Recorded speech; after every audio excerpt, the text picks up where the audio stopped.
مرحبا تماشاوانین هجا دوی برنامه خوده ام به هنرمندا ناودنگ تاراجاف خانم رن تو بخیر آتی سپاس تاراجاف از بارم دوان دمی داویده پر دیگل کنسرت و دیگل جیاد ناودنگی در باست به ماجی خواست ام به تماشاوانین خو هنه کدین ویج نز به ناس بکن و از خوازم مش تارا خانم و پرسم باوی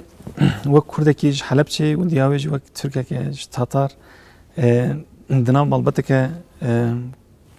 کرد و ترک دیم بیشتر مزن بو و به موزیکا کردی لبکی هف تجربه یک چه بود تارا؟ والله تجربه کی نازم بلم چی وكوتم لمالو دايكم بتركي قصي كردو لقل إما باوكيشم بكردي أميش ببوني إيشي باوكم كاري باوكم زور سفر مان كردو بو ولاتي جورا وجور منيش لسالي 76 لندن نجيم يعني تقريبا 35 سال لبريطانيا أجيم بو موزيك زياتر أتوانم بلام تأثيري موزيكي كلاسيكا بولا سرمان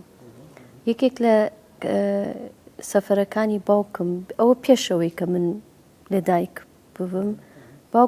باكو دايكم لموسكو بون بو تقريبا 2 سال لوي زور قوداري موزيكي كلاسيكيان كردوا يتر حزيان كردوا كأميش فيري موزيكي كلاسيك بين من كتمنم ديانز صال بو فيري بيانو بوم أما أوقات إما لبغداد أجيعين همیشه گل موزیک مانه کردم به تایبت موزیکی کلاسیک اویش براسی تأثیره کی یعنی بو به اساس کی باش بو من که من خریکی موزیک بم فیربونی پیانو رنگ تنها بو 1 سال بو بلام دوای او من خوم حزم کرد گیتار فیر بم بو ماوی چند سالک هر بۆ خۆشی خۆم گیتارێک کە ساڵی 76 چوون بۆ لەندەن هەر بەردەوام بووم بەڵام تەنها بۆ خۆشی خۆم فێری گیتار بووم ئیتر هەر بەم شێوەیە هەوڵمدا فێری تەمبور بم بەڵام نبو yani İran legal müzikçinin Kürt hünermendin Kurdam dınarın en kurbe amura müzik etken şeni denk beja gelecek tambur saz و vedaviyen bejin amurin rojavayı en vak gitar و keman büyürengi müzik etken ya tete çenk tercih kiri jbo çenk yani o hestente ku خود çenke de bine çi çenk یەکەم جار گوێ لە دەنگی هەرپ با بڵم ینی ئەوەی کە ئێمە بە کوردی پێڵێن چەنگ لە ئەوروپا پێڵێن هەرپ لە موزیکی کلاسیک بوو ینی ئەوەی کە باسم کرد کە زارۆک بوو من هەمیشە گوێ لە موزیکی کلاسیکم کردبووە لە ناو موزیکی کلاسیک دەنگی چەنگ ئاهاتە گوێ چکەم و لەبەر ئەوە زۆر حەزم لە دەنگی چەنگەکە بوو لە عینن زەمانیش لە مۆزەخانەی بەغا چەنگە سۆمەریەکەم بینی کە اینجا تێگەشتم کە چەنگ ئەساسەکەی زۆر کۆنە لە مەسۆپۆتامیاوە هاتووە ئیتر ئەو لە مێشکی من ما ینی لە فکری من هەر بۆ هەموو ئەم ساڵانە ما لە لەندەن کە لە یونیڤەرسیتی بووم هەڤاڵی ئیرلەندیم هەبوو ئیتر ئەوانیش ڕۆژێکیان منیان بردە کۆنسرتێکی ئیرلەندی لەوەی خانمێکم بینی چەنگی ئەژەنی و زۆر حەزم کرد و چوم لەگەڵی قسەم کرد و پرسیارم کرد ئەمە چییە و ئەوە چییە و ئیتر یەکەم جار چەنگ بگرم بەدەستم ئیتر زانیم کە ئەم ئامێری چەنگ عاشقی بووم یعنی لە هەموو ئامێرەکانی تر ئامێری چەنگ ئیتر بانگی منیە کرد یەکەم جار چەنگی چەنگ زۆر گرانە ئیتر منیش پارەم کۆ کردەوە چۆم یەکەم جار چەنگێکم پەیدا کرد 1986 بوو چەنگێکی بوو دەستپێکەوەی موزیکی 86 بچەنکێ لەگەڵ چەنگ 86 بوو چوم چەند دەرسێکم وەرگرت ینی چوم بۆ لای مامۆستا 5 جار تەنی 5 جار چوم بۆ لای مامۆستا هەر بۆ فێربوونی گرتنی چەنگ ینی چۆن بیگرم بەدەستم و چۆن پەنجە بەکاربێنم بەڵام بەردەوام نەبووم زەواجم کرد و زارۆکم ئیتر موزیک بۆ تقریبەن بۆ 5 ساڵ واز لە موزیکم هێنا لەبەر ماڵ ینی لەبەر ماڵ و لەبەر زارۆک و ئێماڵەی منداڵ بە زارۆک ئیتر دوای ئەوە جودا بووم لە باوکی کوڕەکەم پشتیوانی موزیک باشتر وەختی خۆت تەبەقەتان جێڕایەوە یعنی ژبەر ڕۆڵە دایکێ دزانم وایە ینی ئیتر وردە ینی وردە دیسانۆ ینی ئەتوانێت بڵم دیسانۆ ساڵی 1993 بوو دیسانۆ دەستم پێ کرد بە چەنگ وردە خۆم فێر کرد ینی بە ستایلی خۆم نەک بە شێوەیەکی ئاکەدەمی هەر بەستانیان بەبێ من نۆتە ناخوێنم ینی هەر بەگوێم ئیتر حەزم کرد وردە چەنگەکە تێکەڵاوی بکەم لەگەڵ موزیکی کوردی ئیتر یەواش تەرەخان یعنی گاوا هون زارۆک بوون 11 سالیاوەدە ez barim wek we beryana qal kir bavê te li dibistaneke muzîkê qeyda te çêkiriye û te piyanoya klasîk wê demê te dest lêxistinavê kiriye bavê te dîplomat bû tiştê dizanim lê hej muzîkê dikir ez barim hezkirinek wînê bi muzîker hebû ku dixwast hûn jî bibin hunermend belkî ji ber wê weşand dibistana muzîkê ev bandoreke baş bû ser û ez barim ne wisa yani ew nêzîkdayînê bavê te li hember wek di nav civaka Kurda de ku em bu Helepçe wek bajarokê Kurdayekî muhafazakar dizan yani şeyla olî ve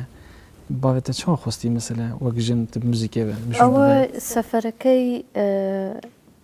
سۆڤێت ئەو کاتەکە چ بۆ سۆڤێت و لە مۆسکۆ بوو ئەو کەلتوری موزیک لە مۆسکۆ زۆر تەئسیری کردە سەر باوکم ینی کەلتورێکی زۆر مەزن بوو لەوێ کەلتوری موزیک و موزیکی کلاسیک و بالێ و ئۆپێرا و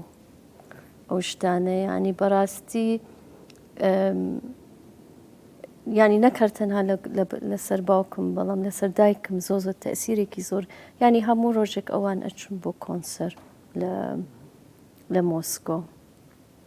اینجا ئەوان مەسەلە تەئسیری ئەوەی زۆر لەسەریان بوو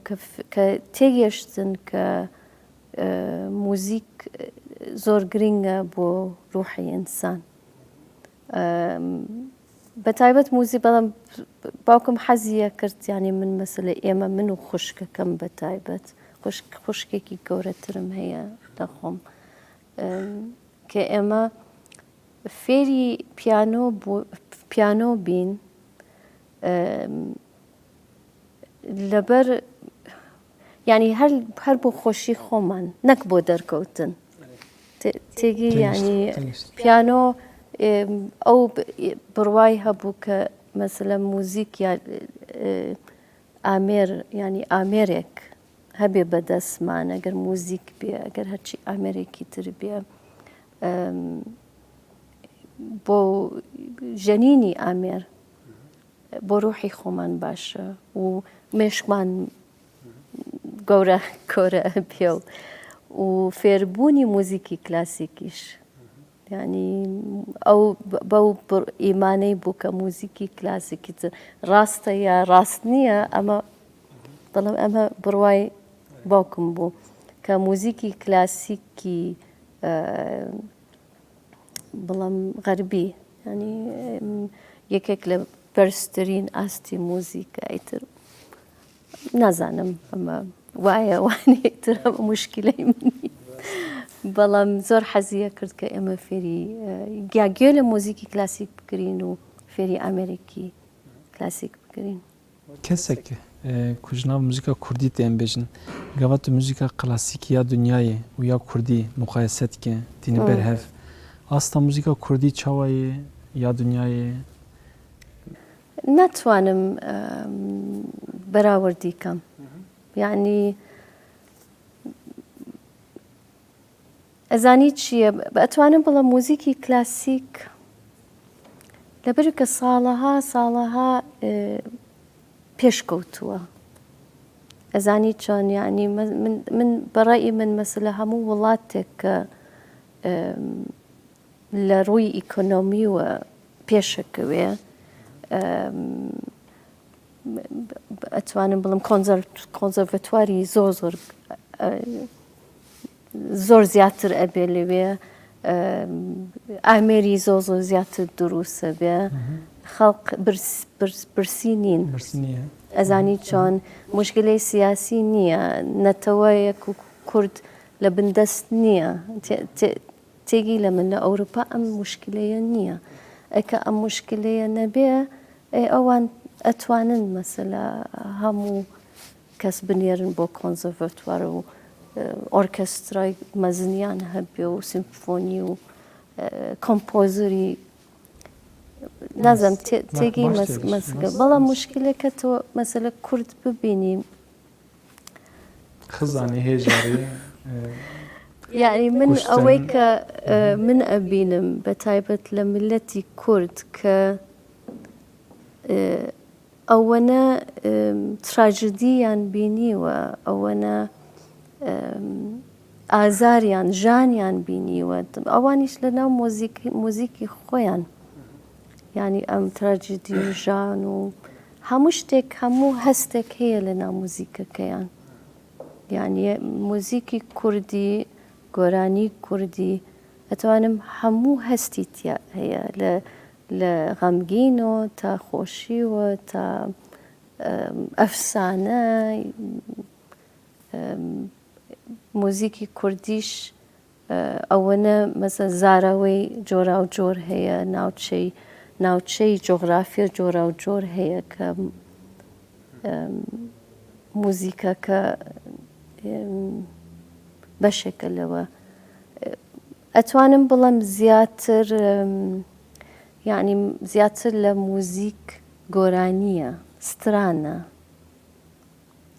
ئەزانی چۆن یعنی موزیک ڕەنگە کەمتر بێ موزیک لە مەبەستم ئامێر بێ کەمتر بێ لەوەی کە ستران بێ لە دەنگ بێ موزیکا تێدە خەمگینیەک هەیە تاڕا ینی کەسێک گۆدارێت کە vê dibêjin yani ev xemgînî ji jiyana te tê ya jî di muzîkê de ya jî di çengê de xemgînî heye çawa şîrove dike وەڵام من نەمزانی غەمگینی من هەستم مەکرد ئارامیەکی ڕەنگە ئەو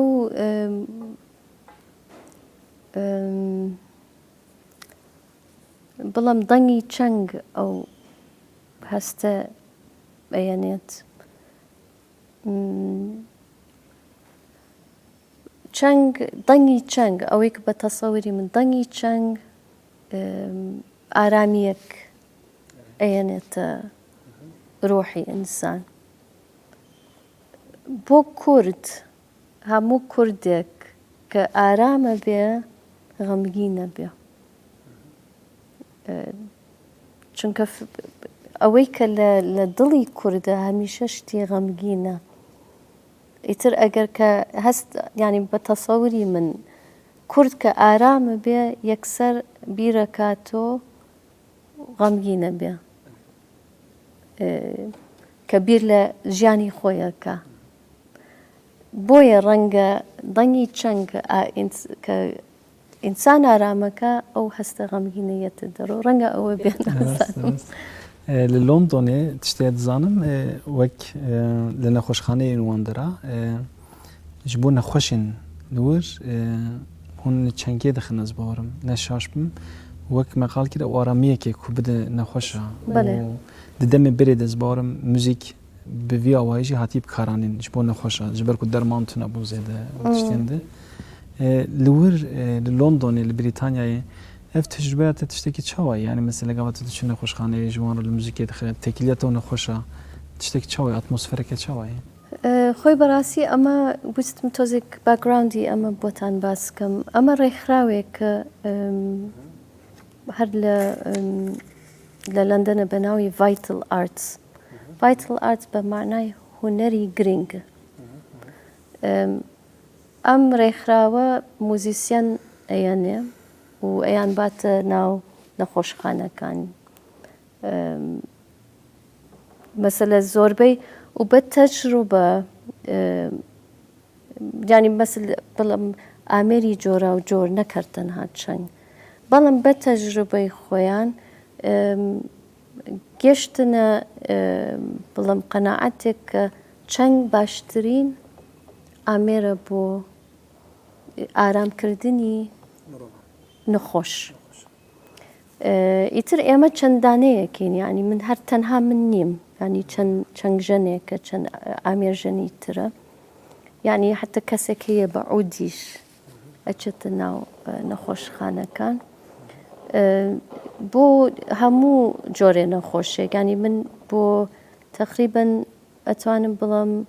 بۆ 4 نەخۆشخانە ئەچووم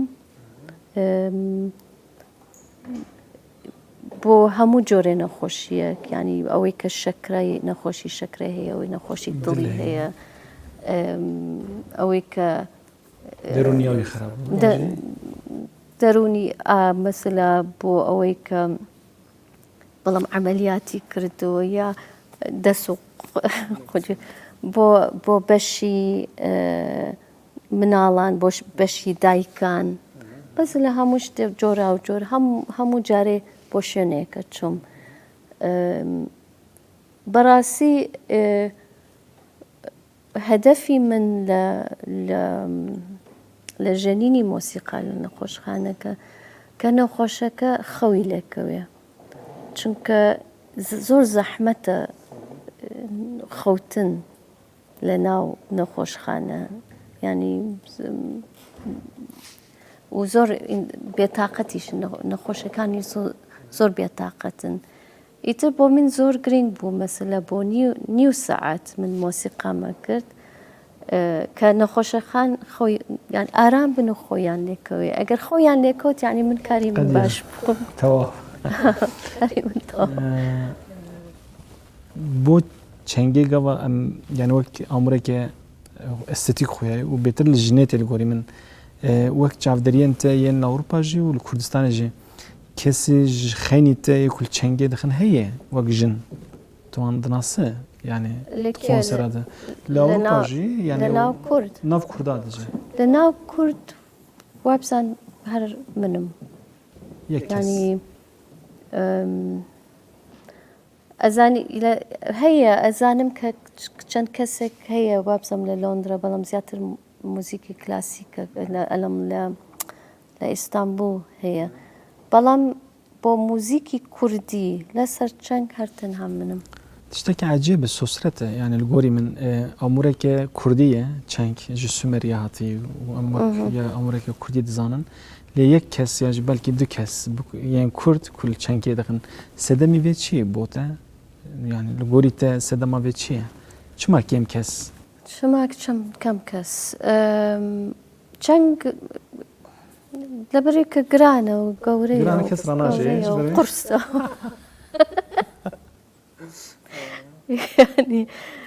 يعني وكوهي نية كو بلام يعني نبوبولار نلبرچاو زيدا بوبولار نية ليرة يعني مثلا نزيكترين آمير بوچنگ رنگ قانون بيا يعني قانون نزيكترين آمير بوچنگ قانوني شيء حوجي چنگ ناكه ديفيجن تارخنا او براسي تشتكي بو من تراجيك بو وش بو gelek جنين كرداجي كو هينجي تي جين دناف جواكا كرداده او ايريش او تشين هوانل ديجي كرد دايكين كردا يعني جنين كردا چي بدسته دسلات داره چي بدسته زلاما يعني دبا كرد بجي زلام يك 2003 ازبارم دو البوم واجد هي باوكي قيزا خو كشتي لندني و هلبستا عباس نوروز نوروز عباس وموزيكك دياري حمو جنين كوهاتن كشتن كرن بله از خوازم هناك قلاوي بكن يعني او هستيار بونا وجي و او روشا جنا اكو تفي وارد جي او هستيوا باشيان والله او كتشيك بناوي هيشو بو كباوكي حرب كشتي زور بن خرابي شي كشت براسي أو واسم يكم جارة للندن اشتكي يعني يا ببيسين خوين ناخوشيكي بو اما چيك باوكي كچكا باوكي كي سياسي بو ازاني چون سياسي بو من كأوي كتيجشتم كتوزك چپیش بو يعني فكر تشكر بو بويا بو اما شوك ازاني چون اینجا ام مشكلة ظلام يعني ظلام بياو تشتكو سادم والله هي ودارم وانا بيا ازاني چون يعني همو بياوي كشواني يعني كرد ولاد باريز تشبكر لدي ساجي قيزا خود كوجي يعني بثايبت لندن وابزم تحملي نكرت او بفكرك يكون كتشكيش للندن جورب بوا لمكتبي انجليز يعني او فرق اللي بيني بلم جيلي جورا وجيلي تازة زين جنراسيوني بيونز يتبو اما براسي زور ناخوش بو يتر او بو مثلا شعرك كاك نوروز شعركي ناردو بو من يتمني شرح حولم دا موزيكي بو بكم بيش اويك ام شترو بدا ام تراجيدي رو بدا كت تراجيدي كرو بدا بنمزاني تشبكم يكسر موزيكا كهات يتر كم موزيكا كهات و قراني كم كرد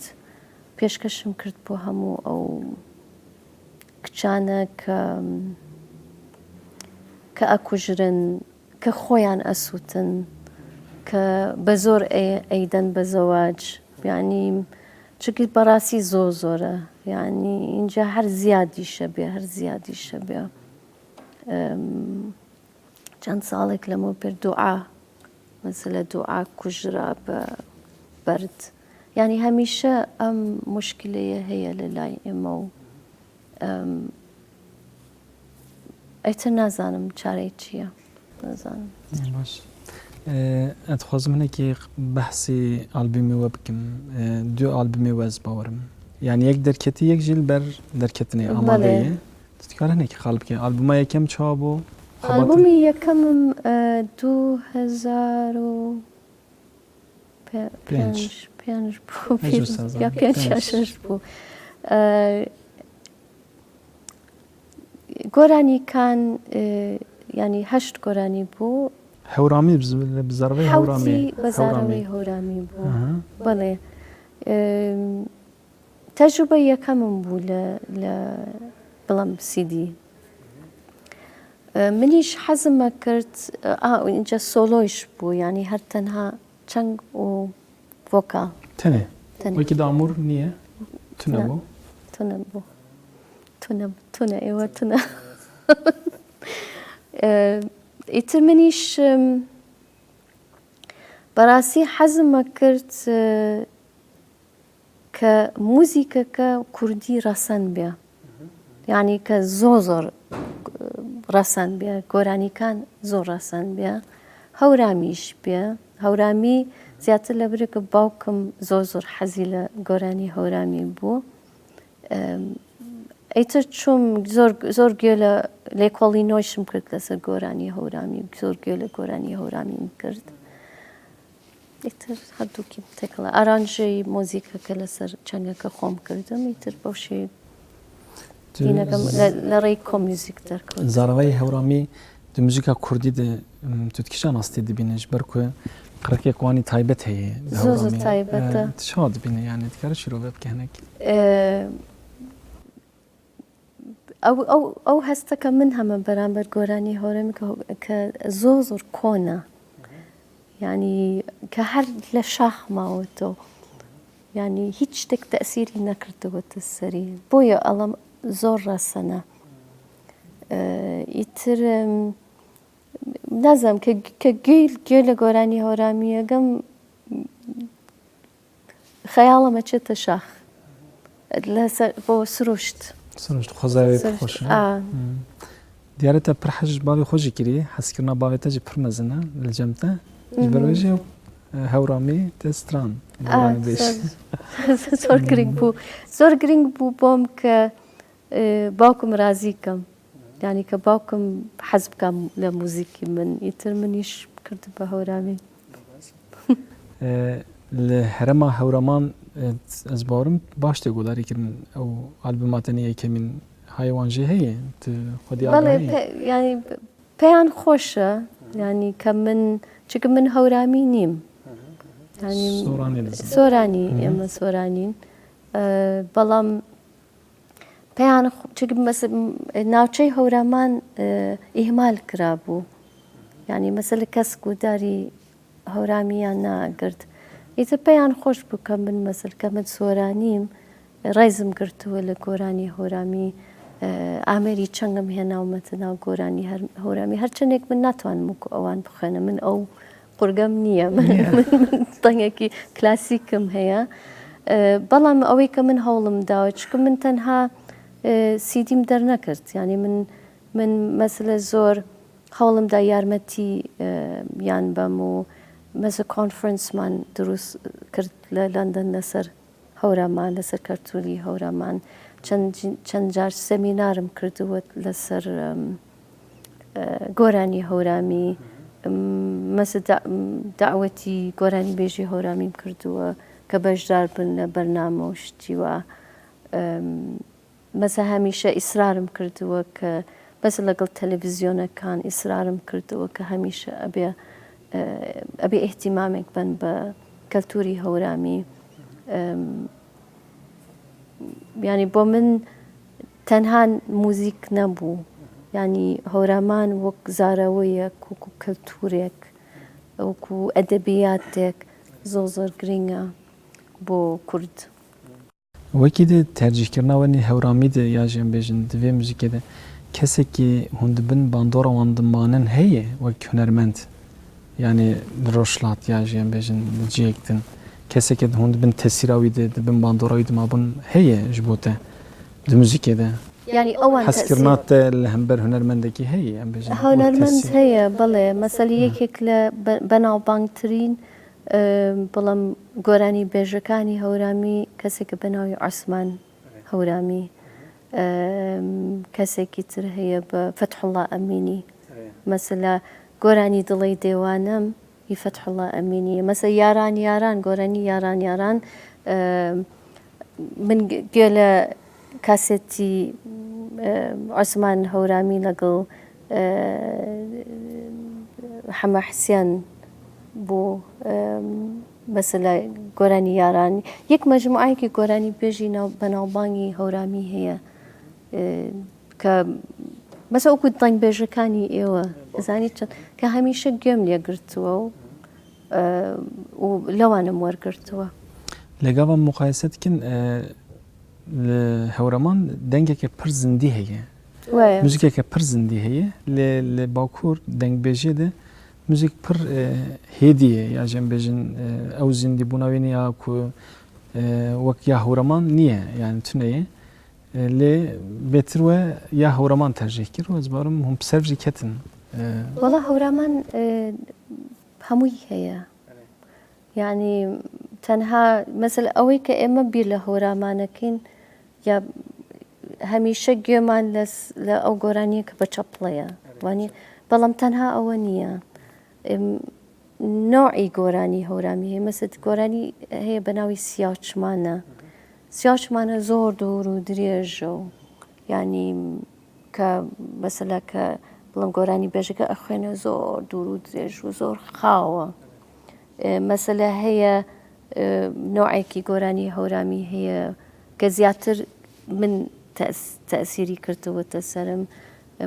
بە ئەوان پێڵن تەک چەپڵە یەک چەپڵە یا نوع گۆرانیەکی پێڵن گەریان ئەوە خاوە اینجا دوو چەپڵەکە هەیە ئەوەی کە پێڵن دوو چەپڵە ئەوەیش کە لەسەری گۆڤەن دەکەن بەڵام ئەتوانم بڵم ئەوەی کە زیاتر تەسیری کردووە لەسەر گۆرانیکانی من کە لێم وەرگرتووە تەک چەپڵەیە و گەریانە ئالبومە داوی کەنگی دەردکەوێ و خەبات چاوە بۆ وەختی مەزەدە چنە دخوازم چەند باشە ئەمە ئالبومێکە من پار هاوین چوم بۆ تاران بۆ ئێران ئالبومێکم تۆمارمان کرد هەر تەنها من نەبووم من لەگەڵ فەردین لە هەورپور کە خەڵقی سنەیە لەسەر نەی و خانمەکەی سومەیە عەباسی لەسەر تۆمباک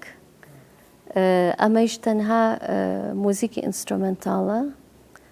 بە ناوی ئالبومەکە گفتوگۆ چەنگ و نەی ئیتر ئەمەیش هیوادارم ئەم هەفتەیە دەرکەوێ هەموویش ینی تقریبا زۆربەی موزیکی کوردیە بەڵام تەنها بە شێوەیەکی ئینسترومنتاڵ و کارێکی زۆر زۆر تازەیە ئالبومە یەکەم تەنێ چەندکە بوو ئالبومە دوێمین چەند هەر ئامورە دلێزێدە بوو ئەوش بۆچە یعنی حەوجەداریش بۆچ بوو چەند تێر نەکریا دەخواست گوهرتم بکە موزیک خۆشە موزیک تێکەڵاوی ویسمان تێکەڵاوی چەنگ و نەی بکەین چونکە لە زۆری شعرە کۆنەکانی کلاسیکی کوردی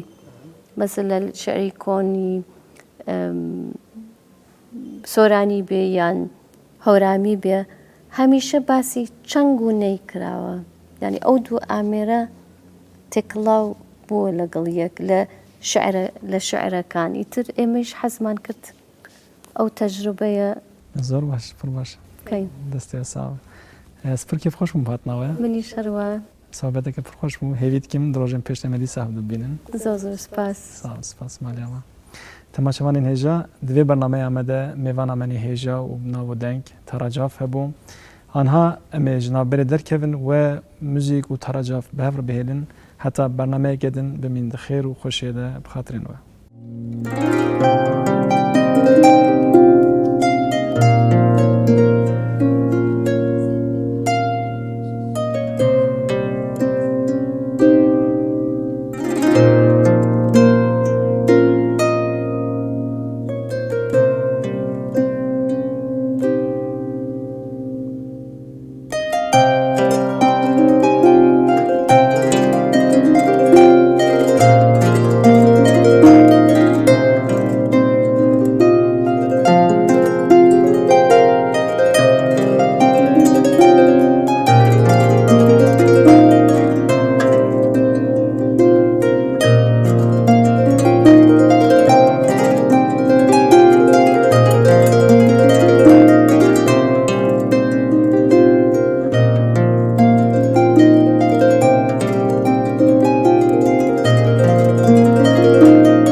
تۆ نەچەمە مامان